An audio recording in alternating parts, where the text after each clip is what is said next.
começar então falando um pouquinho sobre a avaliação e consulta, né? Não tem como a gente iniciar essa live ou qualquer outro procedimento que a gente for fazer se a gente realmente não fizer uma boa avaliação, uma boa consulta dessa disfunção estética, para a gente realmente ver se esse paciente ele está apto para receber esse procedimento, né? Se ele tem aí alguma patologia, se ele realmente tem uma gordurinha submentoniana para ser tratada, ou se ele não tem um excesso de pele, uma flacidez acentuada. Tá, Débora, mas o deoxicólico, que é o produto que a gente usa, ele trata a gordurinha submentoniana, mas ele faz uma inflamação e faz uma neocolagenase, que é uma produção de colágeno. Então, ele não trataria a flacidez? Trataria, né? Mas ele não é a principal ferramenta para tratamento de flacidez. Então, a gente tem que tomar muito cuidado quando o paciente tem um grau de flacidez acentuado. Por quê? Porque não é a melhor técnica. O deoxicólico, que é o produto que a gente utiliza, ele foi feito para ser aplicado no subcutâneo, na gordurinha submentoniana. O melhorar a flacidez, ter uma retração de pele, é uma consequência por fazer uma inflamação. Então, quando eu tenho um grau de flacidez muito acentuado, eu preciso tratar a flacidez, tá? Então, uma coisa é diferente da outra. Então, não é a melhor técnica, não é a melhor opção. Se eu entregar esse produto, o deoxicólico, muito superficial, a nível dérmico e epidérmico, eu posso sim ter uma complicação como uma necrose, porque o mecanismo de ação desse produto a gente vai ver que é um emulsificante, né? Ele tem uma ação necrótica e não uma ação lipolítica, há uma grande diferença aí. Então, ele faz uma lise na minha membrana do adipócito. Ele não faz uma quebra, né? Igual a gente fala quando a gente tem uma cafeína, uma base xantina, que é uma quebra do triacilglicerol. Não, ele faz uma lise na membrana do adipócito. Então, ele precisa ser entregado no plano correto, que é no subcutâneo, tá bom? Então, quando eu tenho um grau muito acentuado de flacidez, eu preciso tratar essa flacidez. Existem várias técnicas que tem aí no mercado hoje para tratar essa flacidez, né? Os bioestimuladores, microagulhamento, eletroterapia, enfim. Não é a melhor opção, então, a lipo de papada, tá bom? Grau de gordura. Gente, eu preciso avaliar qual é o grau de gordura que essa minha paciente está me apresentando. Se é um grau moderado, se é um grau mais severo, se eu tenho uma gordura difusa, então se eu tenho muita gordura na região, eu já tenho que deixar isso muito claro no momento da avaliação e da consulta, que esse contorno facial não vai ficar tão legal, principalmente em pacientes que têm um índice de massa corporal acima de 30, porque eu já tenho aí um paciente que tem uma gordura regionalizada, né? Então, a lipo de papada, ela é muito legal, ela é muito bem-vinda, dá um resultado muito significativo quando eu tenho um grau de gordura de moderado a severo. Quando eu tenho um grau mais leve, a gente precisa tomar muito cuidado também, porque eu preciso entregar esse produto, sempre lembra, no plano correto, tá bom?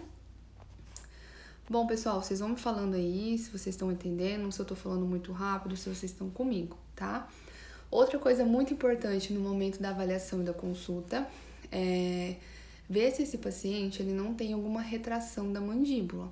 Se esse paciente ele tem alguma retração de mandíbula, né, eu preciso trabalhar com associação, por exemplo, do ácido hialurônico com o preenchimento. Existem alguns pacientes que têm retração de mandíbula e aí essa gordurinha submentoniana eu vou ficar lá fazendo a aplicação e eu não vou ter uma melhora significativa porque o paciente ele me dá também essa retração de mandíbula, tá? Outra coisa é fazer a palpação no momento da avaliação, para mim ver se eu não tenho nenhum volume, nada aumentado, nenhum nódulo nessa região, porque senão a gente tem aí uma contraindicação. Saber se esse paciente está tomando também alguma medicação, né? Isso é muito importante, principalmente os corticoides que fazem um edema mais acentuado, então eu tenho que esperar esse paciente terminar o tratamento com esses medicamentos para mim poder aí conseguir entrar com esse procedimento estético. Eu acho que eu pulei um, que é sobre a banda do platisma. Essa musculatura que a gente tem nessa região do pescoço, existem pacientes que ela tem uma contração muscular muito grande. Não sei se vocês já viram, mas tem fotos da Fátima Bernardes, que ela tem o platismo, esse músculo, fazendo essa retração muito grande. Quando a gente tem essa gordura submentoniana e a banda do platisma com essa contração em excesso, eu preciso associar com a toxina botulínica. Então, eu tenho que relaxar um pouco essa musculatura e trabalhar na minha gordurinha. Então, gente, a gente pode associar técnicas. Quando a gente fala em harmonização facial, não é uma única técnica, não é só preenchimento, não é só toxina, é preparar a pele. Então, eu preciso melhorar a minha epiderme, tenho que melhorar a minha derme, posso trabalhar na minha gordura submentoniana e posso associar técnicas. Como eu falei, né? Se eu tenho uma retração de mandíbula, posso entrar com preenchimento. Se eu tenho uma banda platismal, muita contração, posso relaxar com a toxina botulínica para deixar um resultado mais harmônico, mais bonito nessa paciente, então, tá? Então, aqui são algumas dicas para vocês em relação da avaliação e da consulta. Claro que são inúmeras perguntas que tem que ser feita, né? Mas aqui algumas coisas importantes que não podem faltar de jeito nenhum. Essa parte da avaliação, para saber se realmente o paciente está apto para receber e se esse é o melhor programa de tratamento para ele. Às vezes eu preciso associar com outras técnicas, tudo bem? Vamos pro procedimento então. Vamos ver se eu não esqueci de falar nada. Tá. Quando a gente fala de lipo de papada, a gente está aplicando um produto, um medicamento, que ele é citolítico. O que é isso, Débora? Esse medicamento, ele age de uma maneira localizada. Então, eu vou aplicar na região da gordura submentoniana e ele vai agir nessa região. Porém, ele não é seletivo. Então, se eu colocar ele onde não é para ser colocado, por exemplo, no músculo, num nervo, eu vou ter complicações. Então, por isso, gente, que o momento de marcação é tão importante, porque ali eu vou delimitar as minhas zonas de risco, ali eu vou parar para pensar, para ver se realmente eu estou aplicando na região correta. Porque é um medicamento que vai agir de maneira localizada, mas ele não age de uma maneira seletiva. Então, ele não vai agir só na gordura localizada. Se eu aplicar ele numa musculatura ou num nervo, ele pode atuar ali. E aí é onde vai morar as minhas complicações. Então, eu posso ter uma parestesia, que é um enfraquecimento do meu músculo.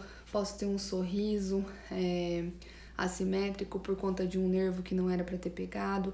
Então, eu preciso sempre, quando eu vou aplicar esse produto, ter certeza da minha marcação e que eu estou no meu plano correto. Hoje de tarde, a gente gravou um vídeo, um IGTV para vocês, com 3 passos para fazer uma boa marcação, tá? Então, tá aí no nosso cronograma pra gente postar para vocês.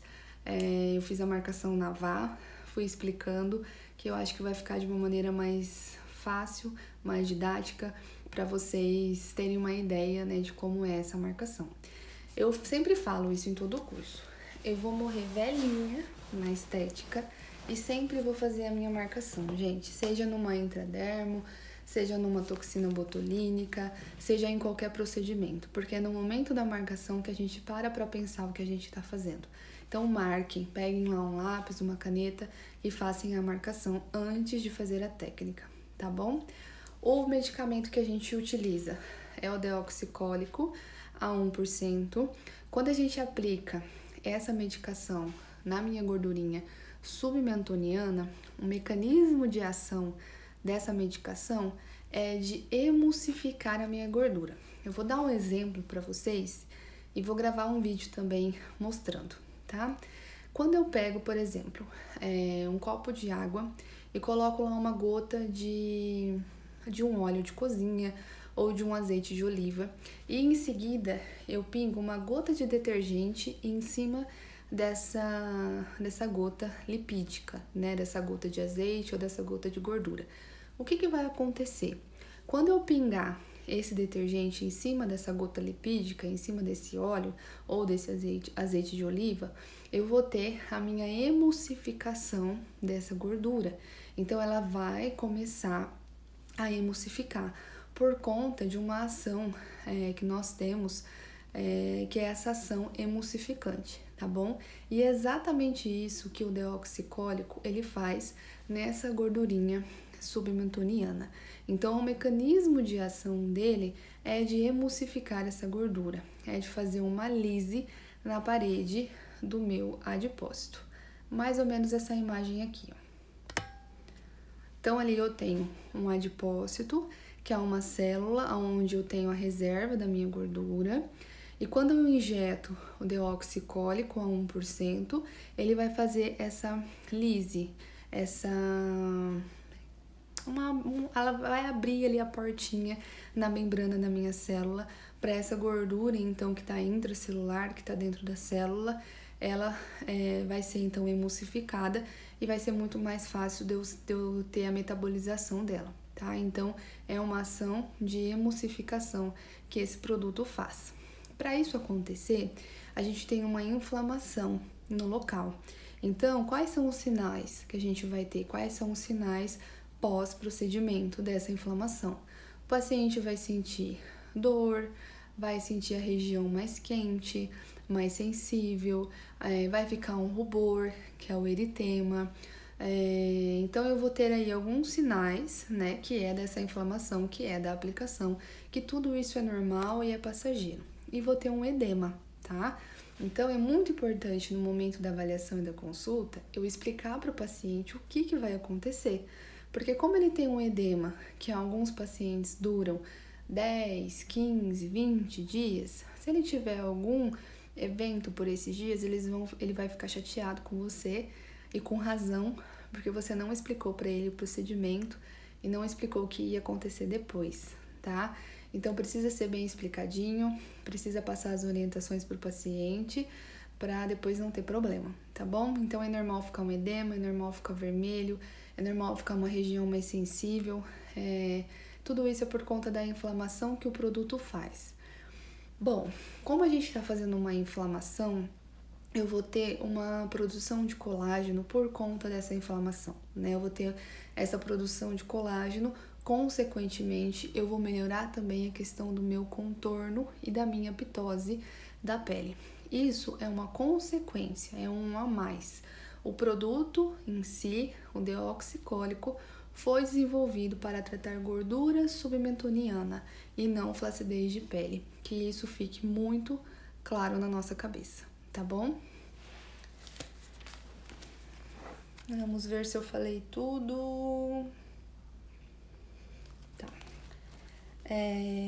Esse produto, gente, a gente tem ele sendo liberado também dentro do nosso corpo pela bile, né? Quando a gente come uma feijoada aí, que a gente precisa dessa emulsificação, é exatamente isso que vai acontecer. A gente vai ter essa ação por conta dessa substância que é liberada pela bile.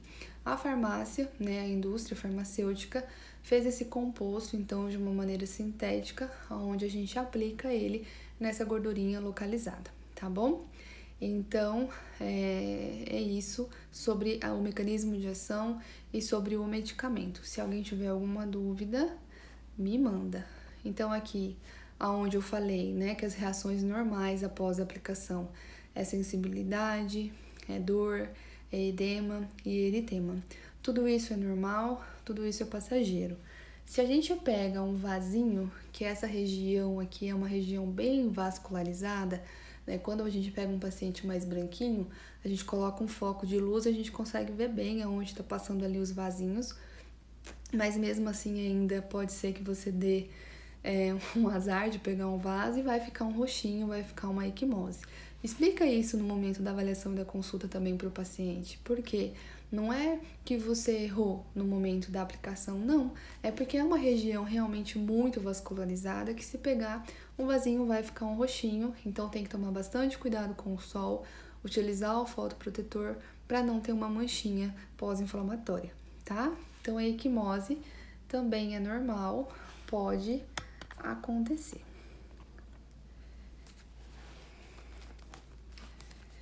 E aí, o que a gente pode ter de complicações?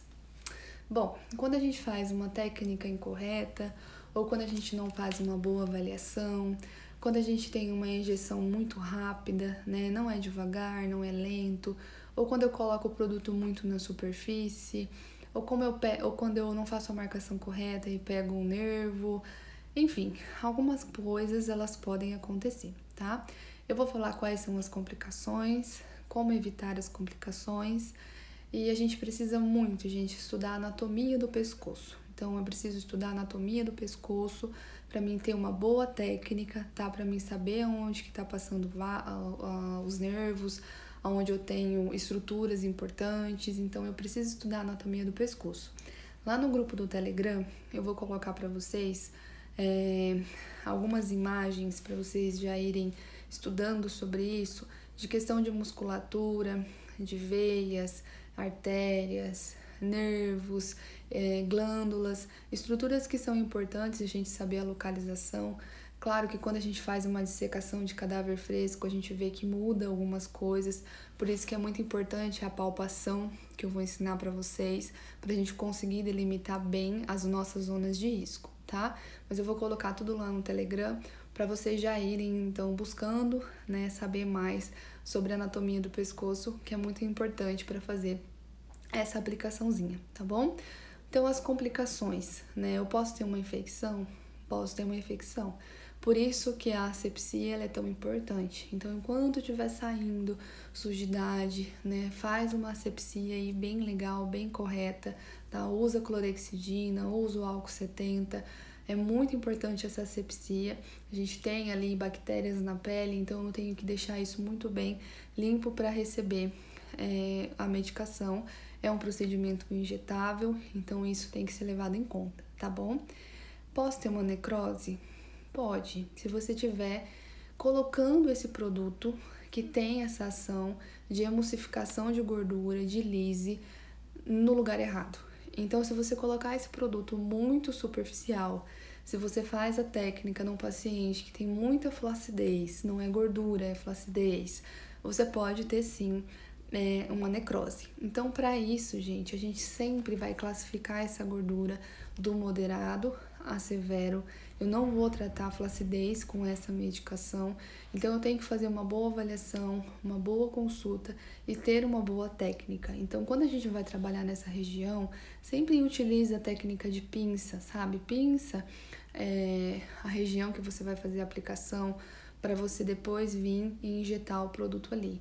Se você viu que teve, no momento da aplicação, algum enrosco, não seria enrosco, mas que ficou difícil de fazer a aplicação ou que o paciente sentiu um pouquinho, não injeta, retira e não injeta naquela região, porque pode ser que você tá em alguma estrutura, porque o que ele sente no momento da aplicação é uma ardência do produto, tá? Não é uma dor, é uma ardência do produto, beleza?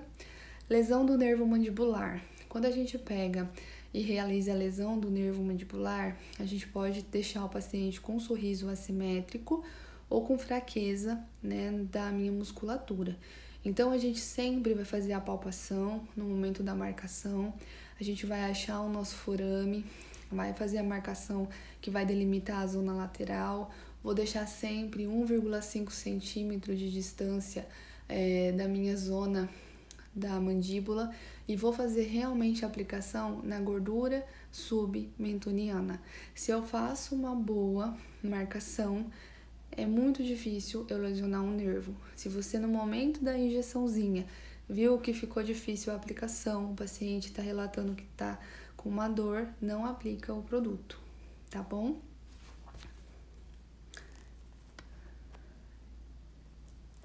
E aí o passo a passo, né? Como que a gente faz, então,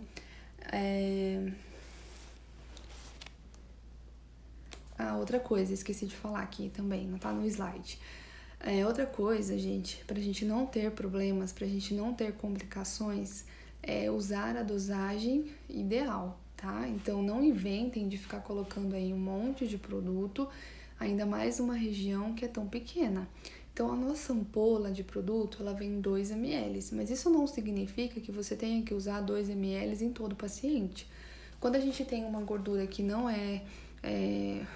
que a gente faz lá a prega, né, de gordura, e não vem muita prega, não é muita gordura, é uma papada que não vai ser tão severa, a gente não precisa utilizar 2 ml. A gente vai utilizar a quantidade de medicamento de acordo com a quantidade de gordura que a gente tem ali. Então, se eu tenho uma papada que é mais leve, às vezes com 1 ml você já tem um resultado que é significativo. Não exceda a dose do produto. Se o meu limite é 2 ml, não utilizem 4, 5, 6 ml, tá? Isso também vai gerar complicações. Então, a gente tem que tomar muito cuidado em relação à dose do meu produto. Respeitar os intervalos também é muito importante.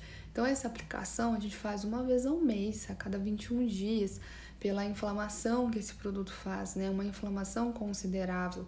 Então, eu tenho que respeitar esse intervalo, que senão eu vou colocar produto em uma papada, em um organismo que ainda está no processo ali de inflamação, então isso também não faz sentido. Então, respeitar o intervalo, a dose máxima, a avaliação e a consulta, realizar a marcação, tudo isso vai te diminuir possíveis complicações, tá? Outra coisa também é fazer a aspiração para ver se você não está dentro de algum vaso. Então, no momento que você injeta, antes de injetar o produto, aspira para ver se não vem sanguinho ali na seringa. Usar uma boa agulha, né, que tem ali a quantidade certa para ser feita a aplicação. Isso também faz toda a diferença, tá? O passo a passo. Bom, primeira coisa, né, vocês já estão careca de saber que é uma coisa que eu sempre falo, sempre vou falar, sempre vou bater na tecla, que é sobre avaliação e consulta. Não tem como, gente, o paciente chegar na maca, a gente já ir pegando esse paciente, já ir fazendo lá inúmeros procedimentos estéticos sem antes conversar, sem antes entender da vida dele, saber qual que é a atividade laboral, saber o que ele faz, saber o que ele não faz, saber o que ele come, então saber tudo, né? Isso é muito importante. Depois a gente vai para o registro fotográfico, então eu sempre peço para o paciente para bater a foto, para a gente ir comparando, né, os resultados. Eu sempre vou pedir para esse paciente para mim bater a foto dele frontal e nas laterais. Eu sempre peço para ele abaixar também, forçar um pouquinho para aparecer ali a questão da papada, tá? Depois, cadê? Aqui, tô muito chique com esse slide agora. Depois a gente vai para marcação, tá? E aí a marcação que eu fiz o IGTV para vocês, que depois a gente vai colocar, é mais ou menos essa imagem que a gente realiza a marcação. Então, a gente sempre vai ter algumas zonas que vão nos delimitar, que são as zonas de risco. A primeira zona que a gente tem é o ossinho hioide. A gente pode pedir para o paciente engolir, deglutir, e quando ele faz esse movimento, a gente sente o ossinho no nosso dedo. Então, a gente sabe que esse ossinho aqui, a gente tem uma zona, que é uma zona de segurança, que é uma zona de risco. Vou deixar ali 1 centímetro de distância e vou passar um risquinho, porque daqui pra cá eu não vou fazer a aplicação, tá? Outra zona de segurança que a gente tem é 1,5 centímetros da minha mandíbula, tá? Aqui a gente tem estruturas nobres, aqui a gente tem os linfonodos, então eu tenho que respeitar. Então eu vou deixar lá um dedinho e um pouquinho, delimitando a minha zona de risco para mim não realizar a aplicação. Eu vou depois fazer a palpação no meu paciente para mim achar onde eu tenho o meu forame. O meu forame é uma depressãozinha. Se vocês apertarem aí essa região, vocês vão sentir um buraquinho que dói. Quando você aperta, um leve desconforto o paciente vai sentir. Então, desse forame, né, eu vou passar um risco, que é onde eu vou delimitar, então, a minha zona lateral, porque aqui eu tenho glândulas, eu tenho estruturas também que são importantes. Então, onde que a gente vai fazer a aplicação? Nessa figura aí mostra muito bem, que é nesse laranjadinho aí, né, nesse colorido. Então, eu fazendo essa marcação, eu realmente vou respeitar a minha zona de risco, as minhas estruturas, que eu não posso fazer a aplicação e que essa medicação, então, vai passar longe, isso vai diminuir a possibilidade de uma complicação, tá? Então, essa marcação é bem tranquila de fazer. Existem alguns profissionais, algumas literaturas que falam, ao invés de fazer a palpação e achar o forame, descer pela linha da marionete, da linha do suco naso, passar pela marionete, praticamente você vai cair no forame.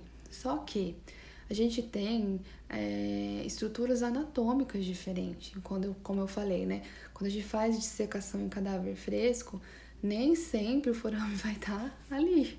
Então, eu posso ter um forame mais pra cá, um forame mais pra cá. Então, por isso que é importante eu fazer a palpação e sentir. Não que, né, esse raciocínio não esteja certo, porque na maioria das vezes dá certo.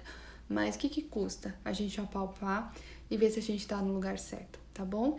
Então, eu vou ter que delimitar a minha zona lateral, 1,5 centímetros de distância da região da minha mandíbula, e o meu ossinho hioide aqui também me delimita, o que me sobra é a gordurinha submentoniana. Beleza? Alguma dúvida? Vocês estão muito quietinhas. E depois, gente, a gente vai pra aplicação, né? Então, eu vou fazer a aspiração do meu produto, a quantidade que eu preciso. Na maioria das vezes, a gente aplica aí 0,1, 0,2 por ponto, né? Depende muito, como eu falei, da quantidade de gordura que eu tenho nessa região, tá?